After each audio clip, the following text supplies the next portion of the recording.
আল্লাহ পাক বলেন ওয়াল্লাযীনা হুম লিআমানাতিহিম ওয়া আহদিহিম রাউন ওয়াল্লাযীনা আলা সালাওয়াতিহিম ইউহাফিজুন ওয়াল্লাযীনা আলা সালাতিহিম হাফিজুন। আর যারা তাদের আমানতকে পূর্ণ করে, আমানত এবং তাদের ওয়াদা চুক্তি পূর্ণ করে, এবং যারা নিজেদের নামাজ সমূহকে পূর্ণভাবে হক আদায় করে নামাজ পড়ে, নামাজের যারা হেফাজত করে, এরা কারা?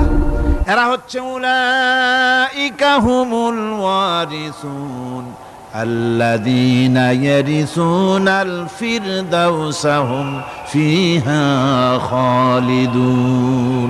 এরা হচ্ছে সেই সব লোক, এরা উত্তরাধিকার হচ্ছে জান্নাতের উত্তরাধিকার, জান্নাতুল ফিরদাউসে আল্লাহ রাব্বুল আলামিন এই গুণ বিশিষ্ট লোকদের জন্য জায়গা করে দিবেন। জোরে কোন সুবহানাল্লাহ।